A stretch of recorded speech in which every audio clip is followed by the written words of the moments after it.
बिस्मिल्लाहिर्रहमानिर्रहीम, अस्सलाम वालेकुम। उम्मीद करता हूँ कि आप सब खैरियत से होंगे। तो स्टूडेंट, हमने एनबीएफ बुक मैथमेटिक्स क्लास 9 की स्टार्ट की हुई है, जिसमें हमने यूनिट 1 कंप्लीट पढ़ लिया है और यूनिट 2 स्टार्ट किया हुआ है, जिसमें हमने एक्सरसाइज 2.1 कंप्लीट पढ़ लिया है। और आज हम स्टार्ट कर रहे हैं यूनिट 2 का एक्सरसाइज 2.2। जो स्टूडेंट न्यू है तो उसके लिए मैंने प्लेलिस्ट में सारे वीडियोस रखी हुई है, वहां पे जाके आप उनको देख सकते हो। तो आज हम स्टार्ट करने वाले हैं यूनिट 2 का एक्सरसाइज 2.2।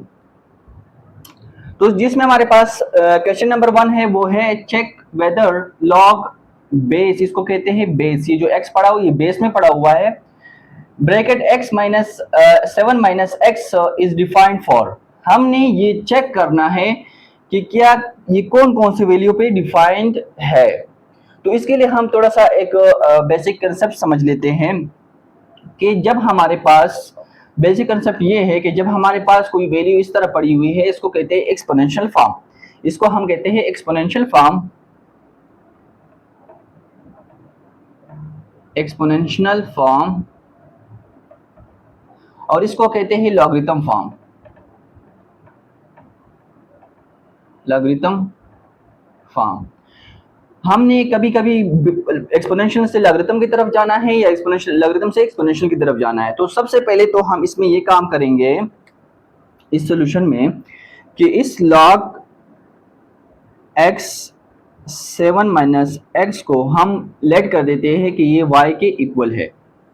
ठीक है स्टूडेंट्स, अब हमने क्या करना है, इस लॉ को खत्म करना है, लॉगरिथम फॉर्म को खत्म करना है, हमने एक्सपोनेंशियल फॉर्म में जाना है। तो वो मैंने आपको उसका फार्मूला लिख के दिया हुआ है, ये इसका जनरल फॉर्म है, सॉरी फार्मूला नहीं, जनरल फॉर्म है इसका, कि लॉगरिथम से हम एक्सपोनेंशियल में कैसे जाएंगे, एक्सपोनेंशियल से हम लॉगरिथम में कैसे आएंगे। तो ये इसका जनरल फॉर्म पड़ा हुआ है। तो अब हमारे पास इस टाइप का हमारे पास पड़ा हुआ है, हमने जाना है एक्सपोनेंशियल फॉर्म में।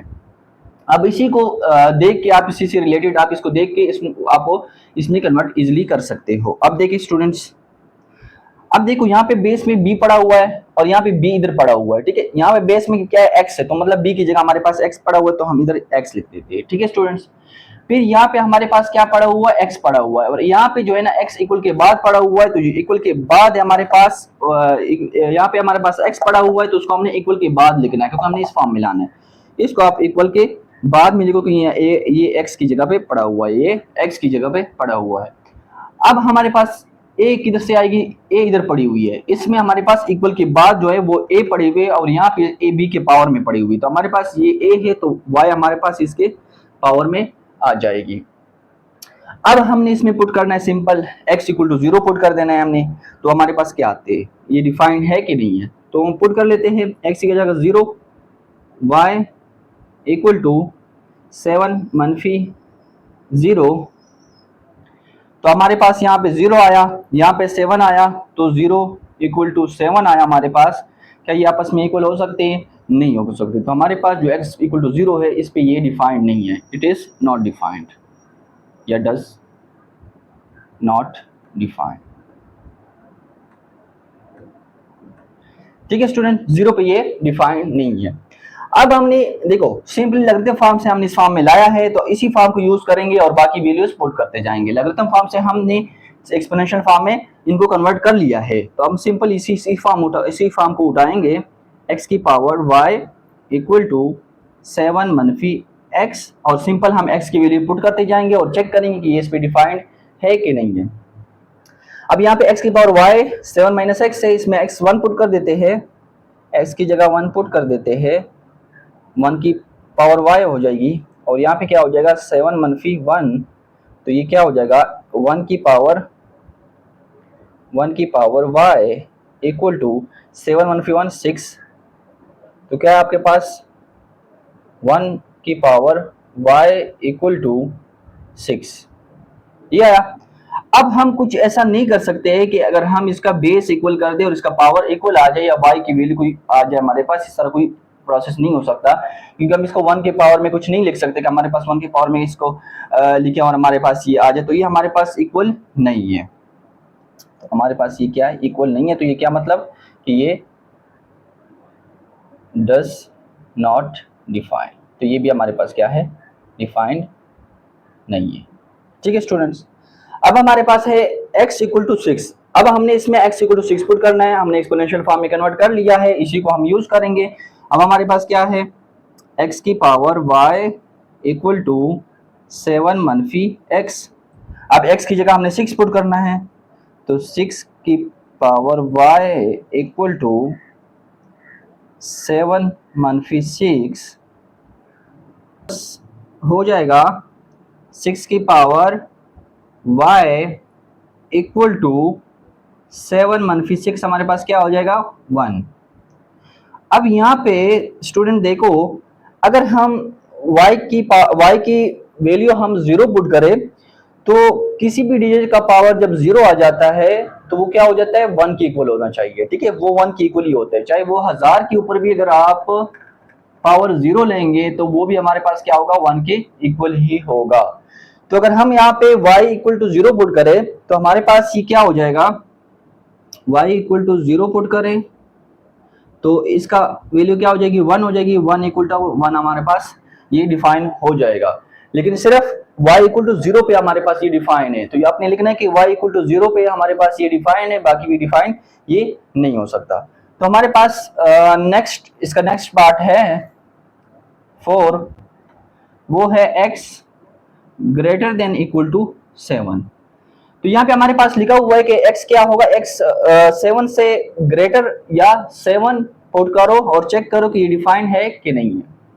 तो हम ये वाला फॉर्म उठाएंगे, सिंपल हमने जो एक्सपोनेंशियल फॉर्म में कन्वर्ट किया हुआ है वो हमारे पास है x की पावर y इक्वल टू 7 मनफी x।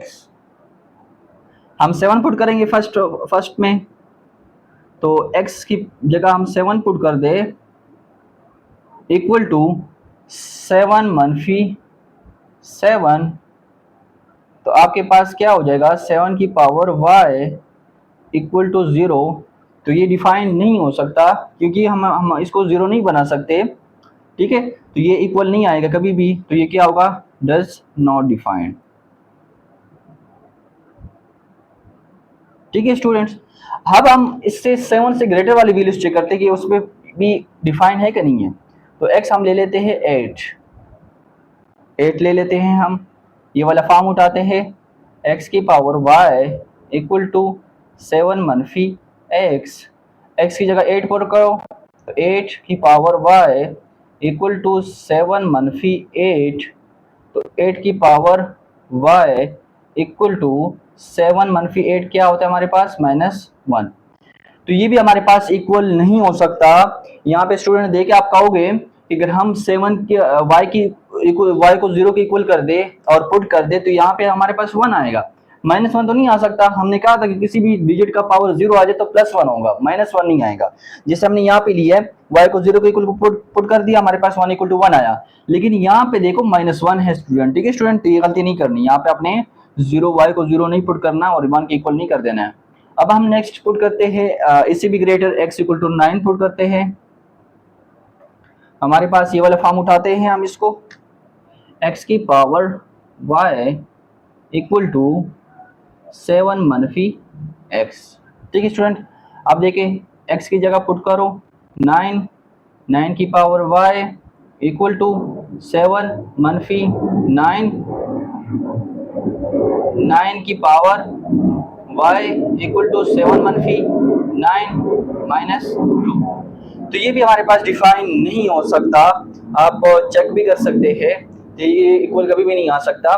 तो हमने चेक कर लिया है 7 के लिए भी है, 8 के लिए भी, 9 के लिए भी, 7 के लिए और 7 से ग्रेटर भी चेक किया है, तो ये हमारे पास डिफाइन इस पे नहीं हो रहा। तो आप लिख दोगे कि 7 ग्रेटर देन इक्वल टू 7 पे हमारे पास डिफाइन नहीं है, डज नॉट डिफाइन। ठीक है, तो ये था हमारे पास क्वेश्चन नंबर 1 एक्सरसाइज 2.2 का। उम्मीद करता हूँ कि आपको समझ आ गया होगा। अब हम चलते हैं इसके क्वेश्चन नंबर 2 पे। अब स्टूडेंट हमारे पास क्वेश्चन नंबर 2 है, convert the form of following from exponential form to logarithm form and vice versa. क्या करोगे, आपके पास जो फॉर्म पड़ी हुई है या तो आपने एक्सपोनेंशियल फॉर्म में कन्वर्ट करनी है या लॉगरिथम फॉर्म में कन्वर्ट करनी है। ठीक है, वाइस वर्सा मींस एक्सपोनेंशियल से लॉगरिथम फॉर्म से एक्सपोनेंशियल फॉर्म। ठीक है स्टूडेंट्स, अब इसका पहला पार्ट हमारे पास है ये किस फॉर्म में पड़ा हुआ है, लॉगरिथम फॉर्म में पड़ा हुआ है। इसको हमने कन्वर्ट करना है एक्सपोनेंशियल फॉर्म में, और एक्सपोनेंशियल फॉर्म और लॉगरिथम फॉर्म मैंने पहले क्वेश्चन के साथ समझा दिया कि ये देखो ये हमारे पास है एक्सपोनेंशियल फॉर्म, ये है लॉगरिथम फॉर्म। अब हमारे पास जो फर्स्ट इसका क्वेश्चन है वो क्या है, लॉगरिथम फॉर्म में पड़ा हुआ है, हमने कन्वर्ट करना है एक्सपोनेंशियल फॉर्म में। ठीक है स्टूडेंट्स, अब हमने सबसे पहले इसमें b ढूंढनी है। तो यहाँ पे b किधर पड़ी हुई है, log के बेस में जो होगी वो हमारे पास b होगी, तो log के बेस में हमारे पास 6 पड़ा हुआ है। अब हमने ढूंढना है a को, a हमारे पास इधर किधर पड़ी हुई है, इक्वल के बाद पड़ी हुई है, तो इक्वल के बाद क्या पड़ा हुआ है 3, तो हमारे पास ये a हो गया है। अब हमने ढूंढना है x को, तो x किधर पड़ा हुआ है, log के साथ है, तो ये हमारे पास क्या हुआ x हुआ। ठीक है सॉरी, ये आपके पास क्या हुआ x हुआ 216। ठीक है स्टूडेंट्स, ये हमारे पास एक्सपोनेंशियल फॉर्म में कन्वर्ट हो गया है। अब हम देखते हैं इसका सेकंड पार्ट देखें। ये पड़ा हुआ है एक्सपोनेंशियल फॉर्म में, इसको कन्वर्ट करना है लॉगरिथम फॉर्म में। तो लॉगरिथम फॉर्म में कन्वर्ट करेंगे तो सबसे पहले तो हमने इसमें लॉग लिखना है, लॉग आ गया आपके पास। फिर हमने ढूंढना है ये वाला b, और ये वाला b किधर पड़ा हुआ है, यहाँ पे जो होगा जिसका बेस होगा, जिसका पावर होगा, और बेस जो होगा वो आपके पास क्या होगा b होगा, तो हमने इसको बेस में लिख देना है 7 को। फिर हमने ढूंढना है x को, और x यहाँ पे क्या पे पड़ा हुआ है, इक्वल के बाद x पड़ा हुआ है, तो यहाँ इक्वल के बाद क्या पड़ा हुआ है 2401 इक्वल टू a क्या होगा हमारे पास 4। बहुत ही इजी है, वन स्टेप में ये सॉल्व हो जाते हैं। अगर आपको ये इसके जनरल फॉर्म के बारे में थोड़ा बहुत पता हो तो ये आप सॉल्व कर सकते हो। अब हमारे पास इसका थर्ड पार्ट क्या है, ये लॉगरिथम फॉर्म में पड़ा हुआ है, इसको हमने एक्सपोनेंशियल फॉर्म में कन्वर्ट करना है। तो सबसे पहले हमने ढूंढना है b को, तो b किधर पड़ी हुई है बेस में, लॉग के बेस में। a को ढूंढना है, फिर a किधर पड़ी हुई है इक्वल के बाद, इक्वल के बाद है हमारे पास a है, तो 5 की पावर 5 इक्वल टू, और x जो लॉग के साथ होगा वो हमारे पास x होगा। तो ये एक्सपोनेंशियल फॉर्म में कन्वर्ट हो गया है। अब हमारे पास नेक्स्ट पार्ट है इसका, ये हमारे पास एक्सपोनेंशियल फॉर्म में पड़ा हुआ है, इसको हमने लॉगरिथम फॉर्म में कन्वर्ट करना है। लॉगरिथम फॉर्म में कन्वर्ट करने के लिए सबसे पहले हम लेंगे लॉग, उसके बाद हम ढूंढेंगे b को, तो b किधर पड़ी हुई है, यहाँ पे ये b है हमारे पास, तो b यहाँ पे भी b हमारे पास आ गई है। फिर x को ढूंढना है, x इक्वल के बाद पड़ा हुआ है, इक्वल के बाद ये पड़ा हुआ है x, तो आपके पास ये x हो गया है इक्वल टू, और a आपके पास जो पावर में पड़ी होगी वो हमारे पास क्या होगी a होगी। तो ये लॉगरिथम फॉर्म में कन्वर्ट हो गई है। अब इसका नेक्स्ट पार्ट देखो, ये हमारे पास एक्सपोनेंशियल फॉर्म में पड़ा हुआ है, इसको भी हमने लॉगरिथम फॉर्म में कन्वर्ट करना है। सबसे पहले हम लेंगे लॉग, ठीक है स्टूडेंट्स। फिर हम ढूंढेंगे b को, इस b को, तो b किधर पड़ी हुई है यहाँ पे b क्या है, यहाँ पे b 125 है। फिर हमने x को ढूंढना है, x इक्वल के बाद पड़ा हुआ है, तो इक्वल के बाद यहाँ पे 25 पड़ा हुआ है इक्वल टू, और जो पावर रिमी होगी वो हमारे पास क्या होगा a होगा। ठीक है स्टूडेंट्स, समझ आ रहे हैं, उम्मीद करता हूँ कि समझ आ रहा होगा। अब इसका नेक्स्ट पार्ट देखें, ये हमारे पास लॉग में लॉगरिथम फॉर्म में पड़ा हुआ है, इसको हमने एक्सपोनेंशियल फॉर्म में कन्वर्ट करना है। तो सिंपल है, हमारे पास सबसे पहले b को ढूंढना है, b बेस में पड़ा होता है, तो हमारे पास ये 10 क्या हुआ b हो गया। फिर a को ढूंढना है, a इक्वल के बाद पड़ा होता है, इक्वल के बाद हमारे पास y है। और फिर x को ढूंढना है, x हमारे पास लॉग के साथ जो पड़ा होता है वो हमारे पास क्या है x है, तो 10 की पावर हमारे पास 12, तो ये x आ गई। तो ये कन्वर्ट हो गया हमारे पास एक्सपोनेंशियल फॉर्म में। अब हम देखें इसका आठवां पार्ट, ये एक्सपोनेंशियल फॉर्म में पड़ा हुआ है, इसको हमने लॉगरिथम फॉर्म में कन्वर्ट करना है। लॉगरिथम फॉर्म में कन्वर्ट करने के लिए सबसे पहले हम लेंगे लॉग,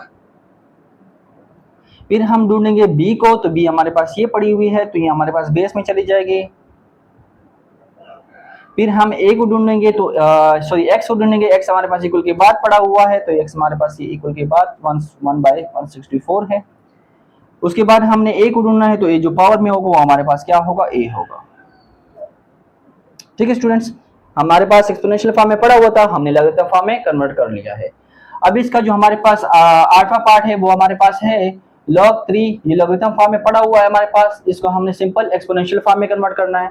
और दूसरी बात ये है कि इसको सॉल्व नहीं करना, आगे सॉल्व नहीं कहा, क्योंकि हमारे पास क्वेश्चन में सिर्फ ये कहा है कि एक्सपोनेंशियल फॉर्म से लॉगरिथम फॉर्म में या लॉगरिथम फॉर्म से एक्सपोनेंशियल फॉर्म में कन्वर्ट करो, बस कन्वर्ट हमने सिर्फ कन्वर्ट करना है बस। तो ये हमारे पास लॉगरिथम फॉर्म में पड़ा हुआ है, इसको हमने क्या करना है एक्सपोनेंशियल फॉर्म में कन्वर्ट करना है। तो सबसे पहले हमने b को ढूंढना है, b पड़ी होती है लॉग के बेस में, तो ये हमारे पास 3 आया। फिर हमने ढूंढना है a को, तो a इक्वल के बाद पड़ी होती है, तो हमारे पास इसके पावर में चली गई। अब हमने x को ढूंढना है, x log के साथ जो होगा वो हमारे पास क्या होगा, x होगा। तो ये हमारे पास एक्सपोनेंशियल फॉर्म में कन्वर्ट हो गया है। अब देखिए इसका जो नवा पार्ट है हमारे पास वो है लॉगरिथम फॉर्म में, इसको हमने कन्वर्ट करना है एक्सपोनेंशियल फॉर्म में। तो हमारे पास सबसे पहले b को ढूंढना है, b बेस में पड़ा होता है log के, तो ये 5 आया। फिर a को ढूंढना है, a इक्वल के बाद जो होता है वो a होता है, तो हमारे पास पावर में चला जाएगा। और फिर हमने x को ढूंढना है और x इस log के साथ जो पड़ा होता है वो हमारे पास क्या होता है, x होता है। बस इस जनरल फॉर्म को अगर आप सीख गए ना तो ये कन्वर्ट करना बहुत ही ईजी है। इसका लास्ट पार्ट हमारे पास पड़ा हुआ है एक्सपोनेंशियल फॉर्म में, लेकिन इसमें यहाँ पे आप थोड़ा बहुत कंफ्यूजन है। देखो इसको बाद में लिखा हुआ है, इसको पहले लिखो है, तो आप इसको फिर से देखो, इसको b की पावर a को उस साइड पे लिखा हुआ है, x को इस साइड पे लिखा हुआ है, तो आपने कंफ्यूज नहीं होना। आप इसको इस तरह भी लिख सकते हैं क्योंकि इक्वल में पड़ा हुआ है 2 की power 3 equal to 2x plus 1, हमने इस तरह लिख दिया। अब इसको कन्वर्ट करो लॉगरिथम फॉर्म में। लॉगरिथम फॉर्म में कन्वर्ट करने के लिए सबसे पहले हम लेंगे लॉग को, लॉग ले लिया।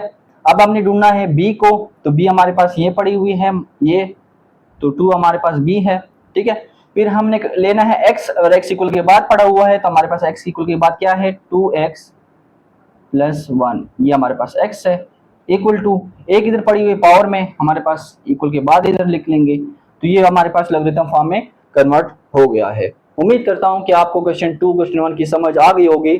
हमने क्वेश्चन 1 और क्वेश्चन 2 सॉल्व कर लिया है। नेक्स्ट पार्ट में, नेक्स्ट वीडियो में मैं आपको क्वेश्चन 3 और क्वेश्चन 4 सॉल्व करके दूंगा क्योंकि वीडियो फिर लेंथी हो जाएगी। और जो स्टूडेंट न्यू है तो उसके लिए मैंने प्लेलिस्ट बनाई हुई है क्लास 9 मैथमेटिक्स की, तो वहां पे वो देख सकते हैं। उम्मीद करता हूँ कि समझ आ गया होगा। मुझे दो इजाजत, अल्लाह हाफिज।